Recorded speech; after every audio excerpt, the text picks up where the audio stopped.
Hello and welcome to Podcast of Lincoln Geek. I'm your host, the Podcaster General, and this is our little show about board games and random other geeky stuff. I'm joined by my regular friend and regular co-host. We have the Pete. Say greetings, Pete. Greetings, Pete. It doesn't sound the same. No, Doesn't no, sound the same, does no. it? Oh well. Uh, Anyway, uh, another fine addition to my podcast collection. another episode to your collection, yes. Yes. Oh, there we go. That's what I should say moving forward.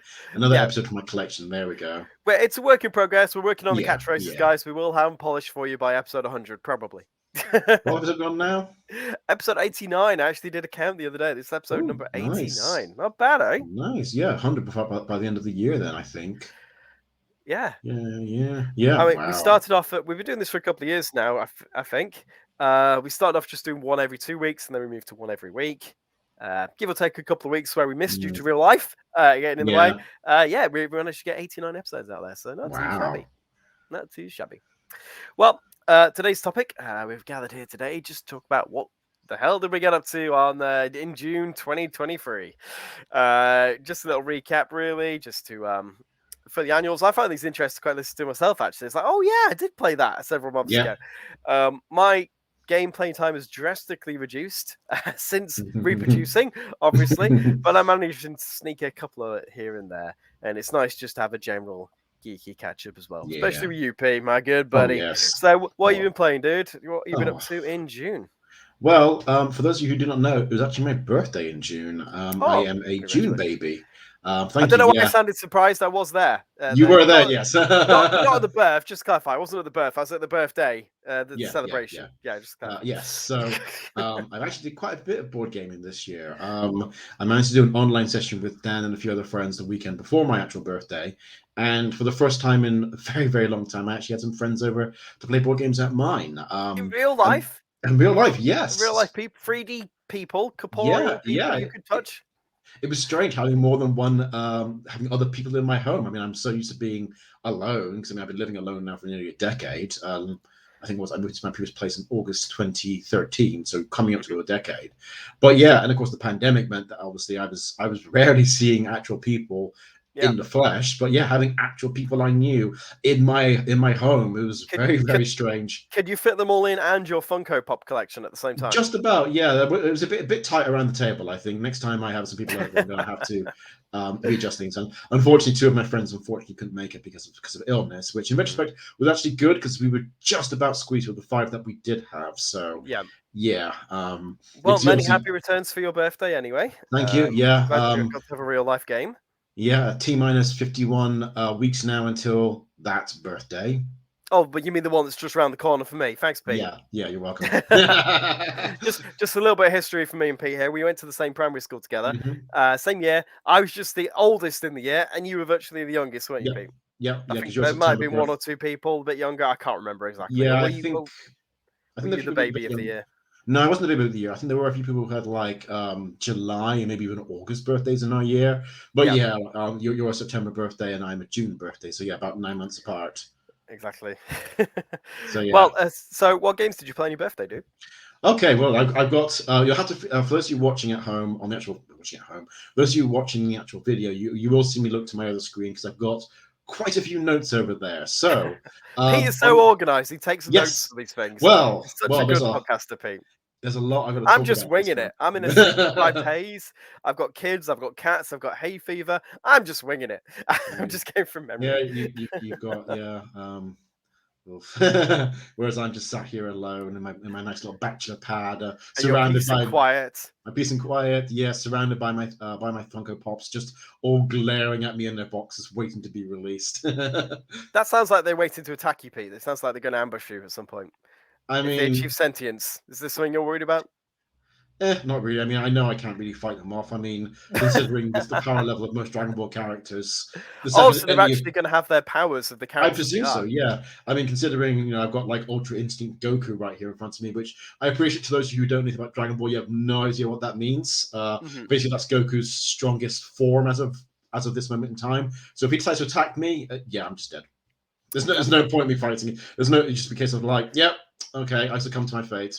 I mean, this is like the scenarios. It's like you could beat up, say, a chicken, for example, but could you beat up 1,000 chickens if they're attacking you? I was just kind of imagining that kind of scenario. Kind of, yeah. There's that scenario as well. Just with like the literal plastic figurines attacking you. If they all achieve sentience, they don't have superpowers. They're just literally physically attacking you. Do you think you could take on every figure in your house? I mean, you're a strong guy, Pete. You go to the gym. You work out. I work out. I used to do martial arts when I was a lot younger, but I think it's a case of, I think it's more a case of death by 1,000 cuts. Like any obviously they probably surround me quite quickly, and they probably start attacking my ankles, which will obviously have me fall over, and then they can just start stabbing the vital points even. And but like I said, quite a few of my figures also come with like their aura or special effects. Like I've got an Ichigo figure from Bleach, and he has his actual sword. So if he chooses to attack me with that, I am not long for this world. Well, this is kind of the zany conversations people tune in for, Pete. So thank you. It's absolutely nothing to do with the podcast theme today at all. But we appreciate you for listening just for the last random 3 minutes there. So thank you. Anyway, so back on topic, Pete. Yes, back on topic. I know you did 2 kind of birthday things. You did the virtual one for the people that couldn't be there physically, and then the one in real life. So what games did you play the virtual one first? Because I was there. So I could talk yes, you were there. So we played Gloom, which was Liz, Shane, and I. That was pretty good. I always do love a bit of Gloom. Unfortunately, not everyone who played it was a fan of it, so it is what it is. I mean, Gloom is very much like a Marmite game, as I like to call it. You either like it or you don't.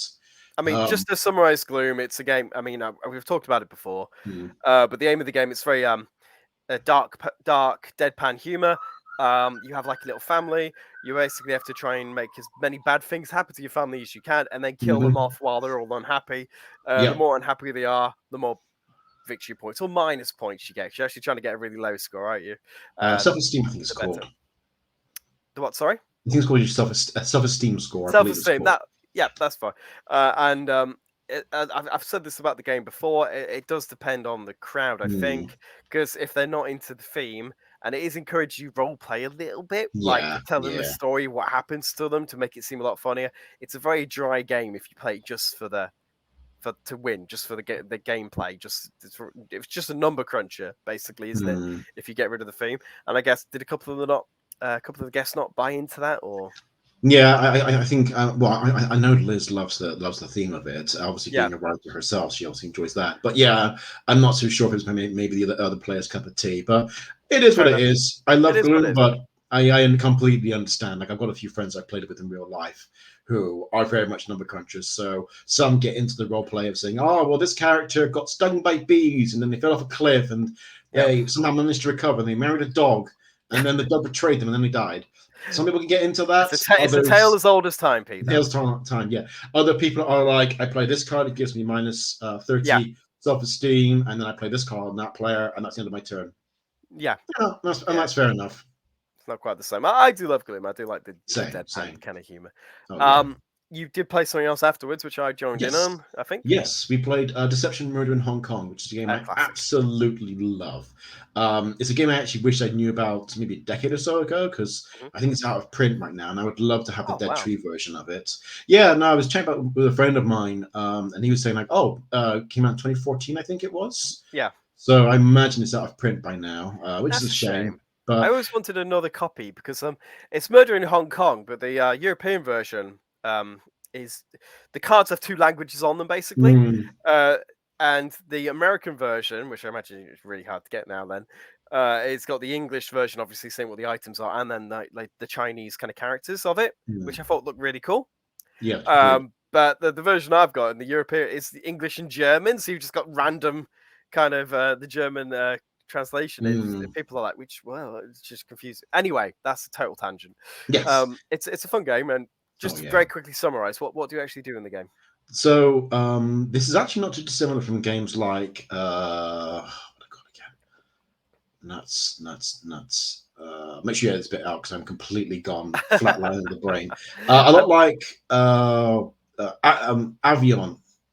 Avalon, Resistance. Avalon, yes, Resistance and Avalon. That's it's kind of Resistance. I would say it's a social deduction game where you don't need to worry about lying so much because you've actually got cards in front of you. You can cover yourself, and we've actually got a late arriver joining the podcast. So I'm going to let him in now. Let's see if we recognise who it is. Look who has arrived! Wild Chris has appeared. Say hello, Hello. Chris. How you doing, buddy? Not too bad, thank you. Yourself? How is everyone? Yeah, pretty good, pretty good. Just surviving through the hay fever and lack of sleep, but Oh, bless you. As you do, it's fine. Remember it all well. I apologise to all our Patreon viewers for my haggard visage as I slowly turn into Gollum. I mean, to be fair, I feel I look a bit haggard, but that's more because I keep getting assaulted by pollen. Yeah, that curse you, plants! I know. Well, we're doing the monthly recap. Chris, who's done his dramatic late entrance too. We were just talking about Pete's birthday, where he was playing Deception, Murder in Hong Kong, and we were just doing a quick summary of what the game was. Yes. If you want to continue with that, Pete. Okay. Yes, sure. So Deception, Murder in Hong Kong is it's very similar to games like Resistance and Avalon, and sort of like those ones where everyone's giving out a hidden role. Similar to characters like I think it's Merlin in Resistance. No, Merlin Avalon. Sorry. Yeah. One player will know who the evil player is. They're the forensic scientist in the case of Deception, and they will know what murder weapon the killer used to murder the random person, as well as what piece of evidence left behind. So I don't know, maybe they bludgeon them over the head with a gaming console and then left behind some playing cards, Dan. Why did you talk about my murder in particular, Pete? I mean, just spring to mind. if I was going to explain Deception Murder in Hong Kong, I mean, I think we've talked about it so many times. That'd be really quick. It's basically if Resistance and Codenames had a baby, I think. Because you've got one character that knows the answers, and they're on the good team. So they're the forensic scientists in this case, but they're not allowed to speak. And they're trying to get the other players, who are the police, trying to pick the right murder item and the right murder weapon and the right piece of evidence left at the scene. And one of the other police people is actually the people that did the murder as well. So they're trying to steer the group off the actual correct items. So, and one of the reasons I think this is perhaps easier than most bluffing games is that you don't have to just make up random stuff to defend yourself. Say if you picked a weapon that was like would cause like blood loss, like stabbing or whatever. If the forensic scientist pointed towards the stabbing cause of death, you could then perhaps lead them onto the other player's cards, which could be used to stab, like they could have an axe or a knife, whatever, that kind of thing. So you've actually got something to back up your lies, which I think is nice. And I think the cause of deaths are usually so vague that they can encompass quite a few things. So even if people are zeroing in on you, you can still go, yeah, but what about that card? That could also apply as a bloodlust or a bludgeoning. So yeah, it's definitely one of my favorite hidden traitor games where I can actually be a bad guy. Because, like as you said, I don't get the 404 brain freeze because I can at least go, but as I just said, player X, he's got a game console. You can smack someone over the head with that thing, particularly an OG Xbox. For anyone who remembers those, those are pretty hefty. They were, yeah. Just to get back to that point, I mean, I love playing social deduction games with you, Pete, because it's so easy to break your programming and make you crash. Yeah, I know. Are you evil?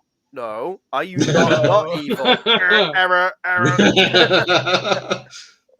And same with me. You know, while I love social deduction games, and I will not mention the one that we all love so much because Dan's probably already done that before. I haven't actually mentioned it yet. No, I'm not mentioning it yet. Chris. That's fine. I'm not mentioning it either, so that's fine. But we all like a social deduction game, but I'm no good at them. You know, I'm no good at bluffing. I'm no good at anything like that. Chris has the newbie defense. He always goes, "I don't understand," so people cut him some slack while secretly he's undermining us. I know your tricks, Chris. Yeah. You're not supposed to tell him out loud. Well, just to go back to the recap, so Pete briefly covered it. I was the murderer for the first round. I think we played it 3 times, didn't we? Yeah, played it 3 times. I think I bludgeoned someone over the head with a PlayStation console and left a pack of playing cards at the scene. Ouch. And you managed to get them on my case really quickly because I think did I pick the exact same murder weapon and evidence card as someone else did in a previous game or something?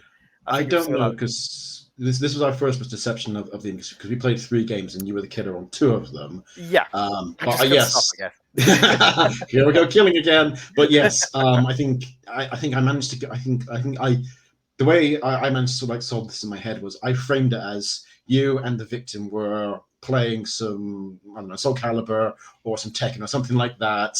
And then you should have picked Mario Kart. That would have made me go into a murder rage. But see, I know you like Soul Calibur though, so that's what I was thinking of. That's true.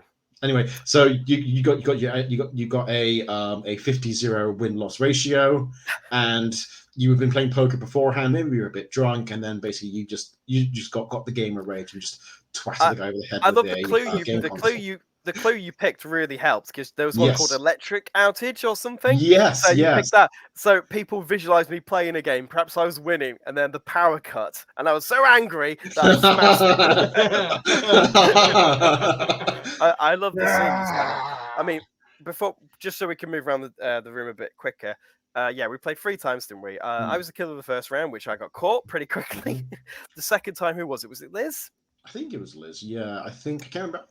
Did you write down what was her murder weapon? No, I only remember it was lollipop again, wasn't it? I think she had lollipop again. Yeah.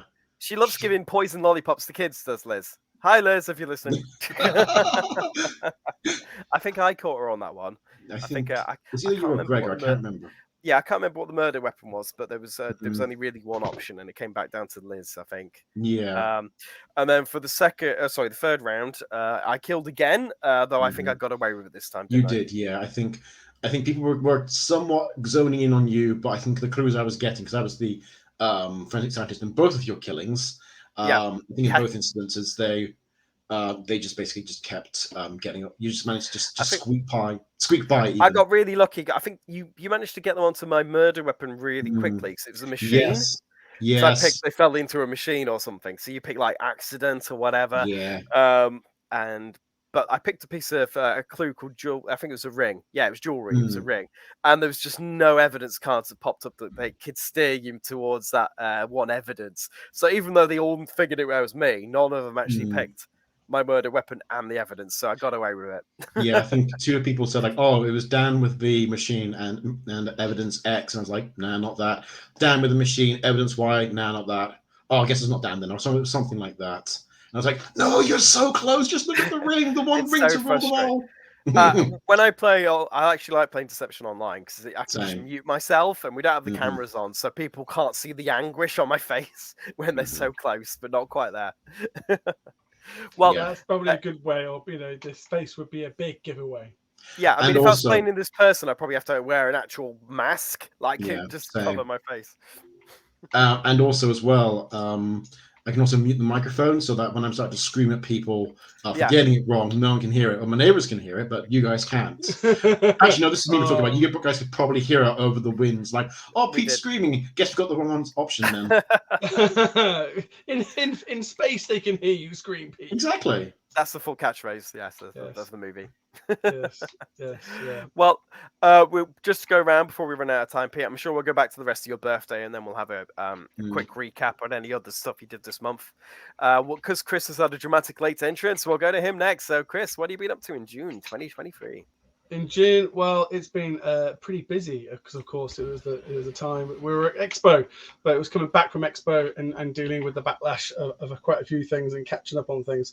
But one game that I really enjoyed, is Ocean Pods, which is still running on Kickstarter. From this recording right now, it's got 4 days left.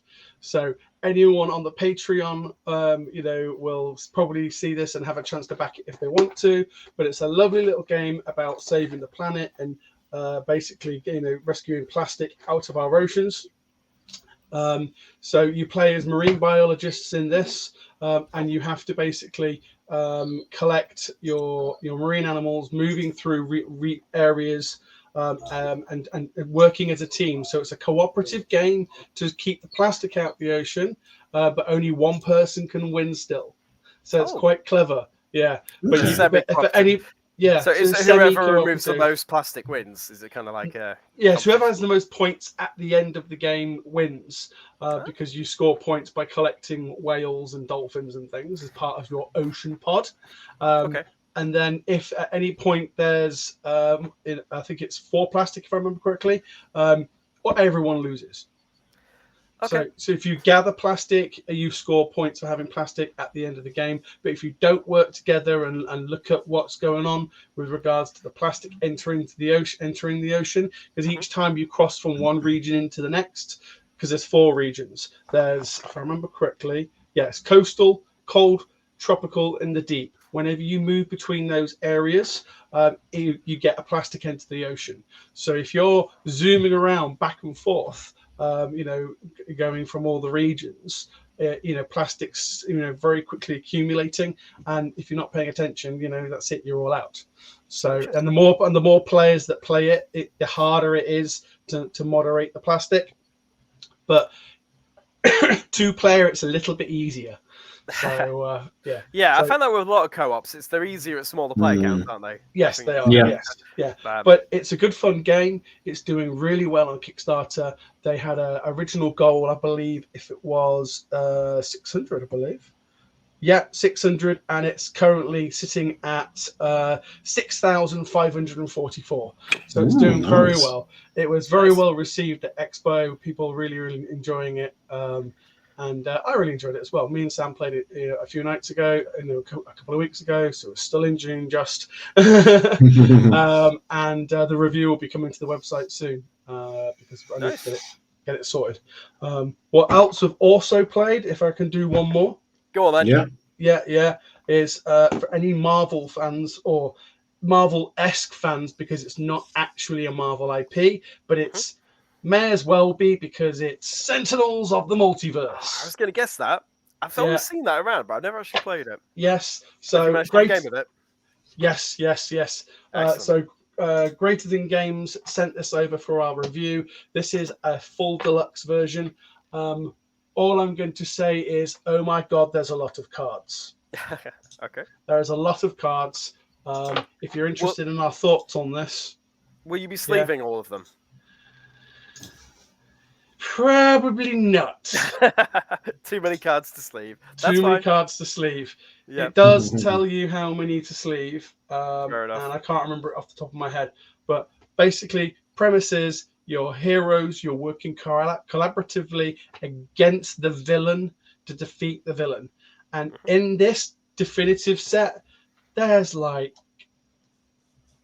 8 villains, if I remember correctly off the top of my head. It might be a little bit less, I might be wrong. Okay. Of varying difficulties to defeat as a team. Nice. We barely did it and in the intro mission, because the intro mission deck is stacked in a particular order, so it tells you not to shuffle it. And yeah, it's good. It's good. So that's fun. Is it a deck builder? Yes, it's like a deck builder. You've already got the card. The decks are already pre-constructed, so it's what you draw, a bit of luck of the draw, but also working together because different heroes have different abilities. The hero I was playing with was very much Captain America-esque, bit of a tank. It was able to take a lot of damage, but I can't remember all the names because they're not Marvel characters. Yeah, it's kind of different graphics. Inspired by kind of. Yeah, it's inspired, but it's got its own. It's from the history of Sentinel Comics, basically. Okay. If anyone's familiar with Sentinel Comics, it's based on that. No, I can't heard them actually, admittedly. Yeah. So on the first play, I do recommend it. But I'm not going to say too much about it because, of course, we've got the review to come on the website. And, of course, I think I already did the unboxing. I'm not quite sure. I can't remember. But watch this space. There's lots of amazing content to come. That's fun. And that's not all of it. There's something behind me that someone's probably very excited to get. That's all I'm going to say. We'll leave that as a visual treat to our Patreon followers. Yes. Yeah. So, yeah. Cool. Well, been busy. It's been so month for you. For all of us, we're all busy. We do this in our free time. We don't do this as part of our day job. We love doing it. We're all busy little beavers. Excellent. Well, before we go back to finish off Pete's birthday, I'll just quickly recap what I've covered, if you like. So, as I decided to reproduce recently, I haven't actually played that many board games these days. I did manage to get one out of the way, though. I think I've got it behind me, actually. I managed to play the second box set of Final Girl. Yeah. So, excellent. I could get it on the camera there. I played the one with the spooky poltergeist. Okay. How's it play? Yeah, it was all right, actually. It was a little bit different than the other one. Just to very quickly summarize Final Girl, basically it's based on the kind of horror movie tropes. They've all got like which, classic, of course, you love. I love them. I love them. I need it. It's got the classic kind of 80s horror movies. So you've got like Nightmare on Elm Street. You've got Halloween. That kind of era of movies. And the final girl is kind of a trope, which is kind of a thing that happens in a lot of movies of that period. Is that the main survivor is usually just this girl, and all her friends get picked off one by one, and then she manages to overcome the killer at the end. Guided by vengeance or whatever reason to actually overpower the killer. And that's what this game is based on. You play as the final girl. And the first feature film I played is kind of the standard one. There's no special rules, really. It's just you against the masked killer. He's based on, I think, Freddy from... Friday the 13th. Jason Voorhees. Jason, yes, that's it. Jason from Friday the 13th. Yeah. The second one I played this month, though, is the Poltergeist one, which is a little bit different because you can't actually fight the Poltergeist because she's already dead. Basically, you have to go inside a spooky house and rescue this little girl. I think she's trying to possess her or something. You have to try and rescue this little girl and get her out of the house, which is a lot easier said than done because the girl is hiding somewhere in the item deck. So you have to run around this house, avoiding the ghost, and try and find the little girl. So it was the theme was fun. I played it twice. The first time did not go well for me because the dice were not my friend. I think literally the way you power up in Final Girl is by rescuing like the other random civilians which are in the house. And I just had so many events that just made these random civilians just walk into peril. Like the spawn place for the ghost was like the hallway or something, and literally the first event I got was like curious teens go, oh, this place is meant to be haunted, let's have a look. So just 3 teens wandered into the hallway and immediately got killed by the ghost. I'm like, no, as it should be. Yeah, pretty much. And the more the ghost kills, the more she kills, the more powerful she gets as well. So basically you've got to try and get the victims out of the way to increase your power and stop them from increasing their power. And there's just also random events that really had bad timing. Like I managed to get into, I think it was a ballroom that had a bunch of people in it for me to save. But as soon as I got there, I got an event where I got hit by lightning. Like she caused like a lightning storm inside the house, and it killed up like one of the people I was with, and the others all ran away. And I was like, no, come back. And I think I managed to get a bunch near a window as well, which I would then help them escape out of. But then an event happened which made them jump out of the window. I was like, no! So it was like Lemming Sunday or something. It's all people falling out the windows. It was just thinking of Lemmings. Yeah. For a bit of context, Dan was giving me like a running play-by-play, so I was hoping he was going to bring up the window one. But yeah, that made me think of Lemmings when you don't build the bridge properly and they just start falling off it.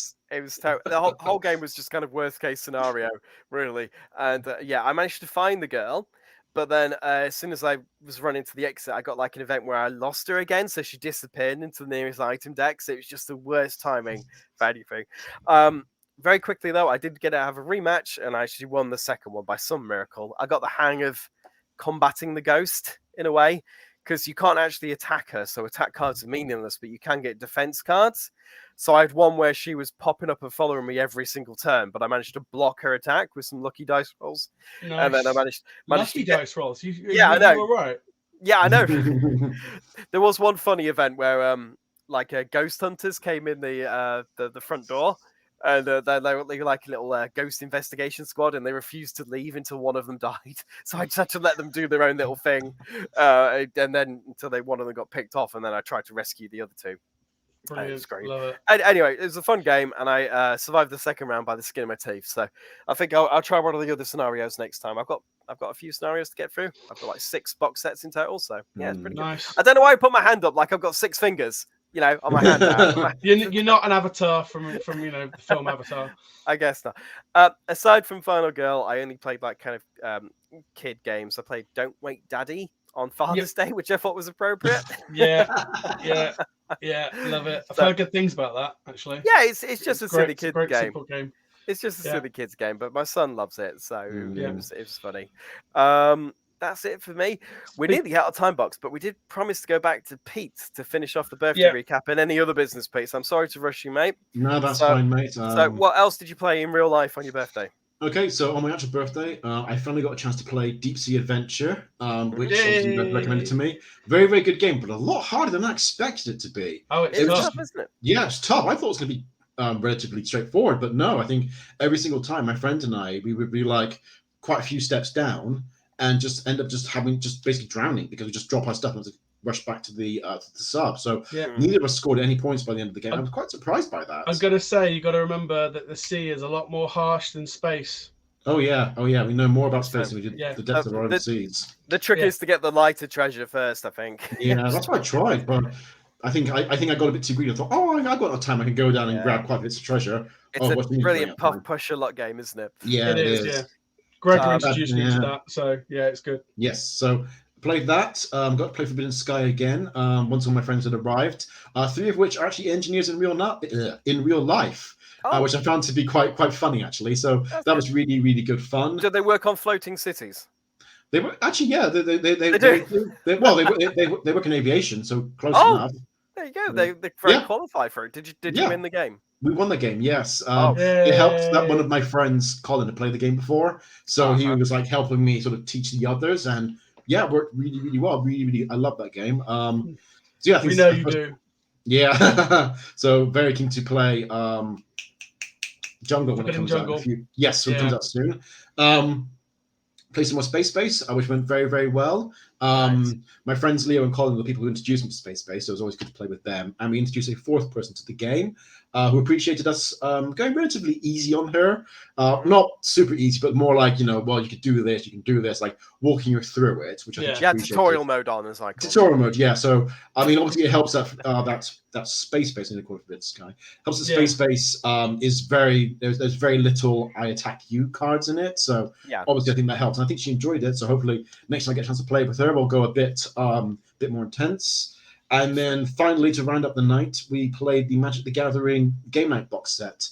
We ended up having 2 games going, my friend Colin versus myself, and my other friends, Leo and Dan.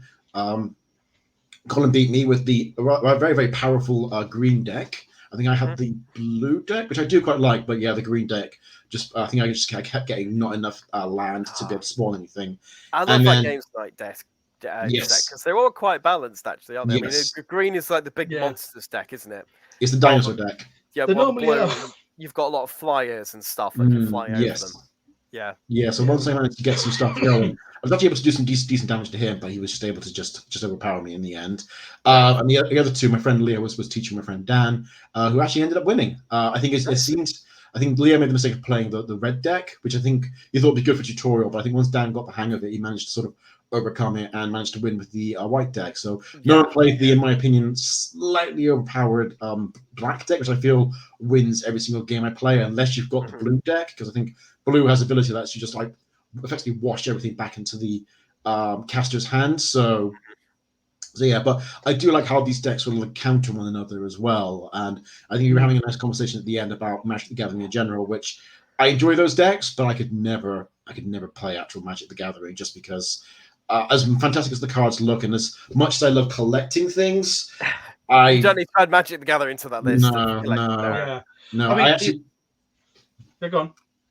I actually went through a period once I got into the box set. I actually went through a period of buying like random decks online, like 10 quid for like random decks on eBay, and I actually ended up either sleeving them or putting them into a deck binder. But I'm actually tempted to just sell it on because I've not really done anything with it. It's just sat in my board game collection. Whereas the actual box set, I do still play. So I'm tempted to maybe sell it on or something like that. Because small confession, I'm actually going to be looking at selling some of my collection in the not too distant future, just to make room for it's more to make room for new things, but also some things that I've collected I kind of like moved on from. Like as much as I love Funko Pops, I only really want to focus on the Funko Pops even that I actually have some decent attachment to, like Dragon Ball, Spider-Man, Masters of the Universe, which is in another room. Some of the other ones I've got, like a lot of DC ones, with the exception of Superman-based characters, I'm probably going to get rid of. I'm probably going to go to some of my comics, and then maybe we'll get rid of those Magic cards as well to give me money for more Masters of the Universe figures and more Funko Pops. Well, that's the thing with collectibles. If they don't, if they don't spark joy to quote whatever it was. Yeah, because in my previous place, I had the wall of Funko. Because I basically had this quite large like fireplace, and basically it was effectively like the Dragon Ball wall, but it was much higher. It was something like a good 7 or 8 figures high and about maybe a dozen or so wide, and there were 2 layers of it. and Sure. most of those ended up in a box when I moved. And some I've since brought out, like Dragon Ball, One Piece, Spider-Man. Others is just like, actually, I'm not displaying these. I've got no room for them. I'm not missing them. So yeah. So yeah. There it is. But yes, as if I can also just talk about some of my more geeky acquisitions. As it was my birthday, I had some birthday presents, including the Yay. corrected version of Horrified, which Nice. I'm not had a chance to play it yet, but I hope to play that soon. And my wonderful friends Abhishek and Desiree got me a second Oink game, Moon Adventure, which I was having a quick read of earlier. Didn't get a chance to play it on my birthday either, but hopefully sometime soon I'll get to. But yeah, that sounds like quite a good fun game. Reminds me a little bit of the Forbidden series, the way it's like its setting and the cooperative nature of it. I But yes, heard that as well. Looks good. yeah, so very keen to play that. As for non-board game related things, if I just quickly go into that, I mentioned this briefly in the Pet Peeves video, podcast even, but I finally got a chance to see the new Dragon Ball movie, and as I just said, I'm a huge Dragon Ball fan. Very much enjoyed it, but as I said in the Pet Peeves video, because obviously I'm sort of keeping an eye on the Dragon Ball community, I had all the big reveals spoiled, and because I didn't rush to see the film when it came out in August of last year, I was like, oh, this villain's back. Oh, this character gets a new form. Oh, that character gets a new form. Wow, I didn't see that coming. But yeah, so some of the fights were a bit disappointing because like I won't spoil anything for people who might be interested, but like seeing a character struggle. Yeah, seeing a character struggle to win is like, well, I know he's going to get a new form in about half an hour's time, so yeah, it is what it is. But I mean, like I said, I love Dragon Ball, so I enjoyed that, and I finally got to start reading a manga series called Chainsaw Man, which I've heard very good things about. A very graphic series.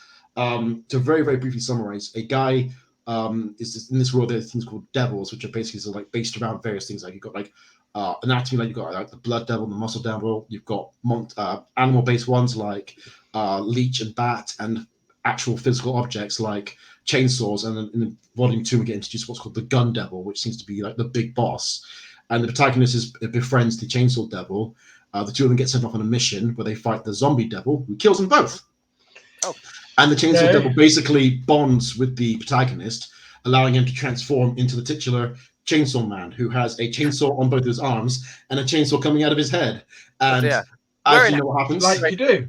Yeah. So, and actually, of course, you know, zombies versus chainsaws. We all know how that ends. So, yeah, it is exceptionally graphic. I'll see if I can find. Sounds quite funny. And what happens if he gets an itch on his nose? It must be terrible. Yeah. Well, thankfully, doesn't get an itch on his nose when. I mean, I'm not safe for work warning, but this is like how he fights the actual zombies. Yeah. For those unfamiliar, you read right to Let's left. keep of that off screen. But yeah, I mean, it's all black and white, so obviously, you know, but the anime adaptation will be a lot more gory. But yeah, like the art style is also very, very sketchy as well, which I really like. Has like very, very rough lines that feel very angular and almost angry. So I'm quite enjoying that. And the characters are quite good fun as well. So I'm definitely keen to get more of that. And as I said, it's been really, really popular so in the anime community. So I might check out the anime adaptation. Nice. Fantastic. All right, Looks well, like you got some good things. Yeah. Been a Lovely. busy month. Actually, one last thing as well. Actually, Go on then, Pete, I also rapid got fire. some One Piece figures for my birthday, which I've got on display behind me right now. So slowly introducing more One Piece into my display. You also got a very cool One Piece T-shirt, I believe. Yes, I did. Thank you very much for that, Dan. You're welcome. Cool. Brilliant. Okay, well, that's been a fun episode, guys. I mean, I'm sorry you only got to go once there, Chris. Do you have anything else you wanted to chuck out there? No, there's plenty of things that we can mention in future episodes. It's really, really. We could easily stretch these podcasts to an hour these days, couldn't we? It's just easily. kind of ramble on, isn't it? Well, I think we're going to put a cap in there because we have roughly hit our time box that we aim for. Like the time box is stretching. Before you know it, we're going to be like 24-hour podcast. So I'd like to thank my regular guests and regular friends for speaking on the topic. I'd like to thank all of you listening at home or walking the dog, doing the dishes, whatever you're doing. Thank you for listening to our little show about board games and other random geeky stuff. And as we've actually got the guy that does the plugs, we're going to let him talk about him. Go for it, Chris. Well, there we go. So if you're interested in checking out what we do on the website, then of course head on over to doalg.co.uk, or if you like typing in things a little bit longer, diaryofalinkingeek.com. But of course, the all important, which is scrolling along the bottom there, if you want to join our Discord community, then there is the link there as well. We absolutely love doing what we do. And of course, if you want to support the channel even further, then go check out our Ko-fi link, buy us a cup of coffee, or even maybe regularly donate to the channel with our Patreon account. Yeah, come on, I've got 6 kids to feed. Yep. And I got to have support my 6 figures a month schedule. Yeah, exactly. And I need new ball games. Very well. Thanks a lot, guys, and thank you for listening to our little show. And Thanks. as always be gaming. Bye. Good gaming. Take Bye. care, stay safe, and keep gaming, everyone.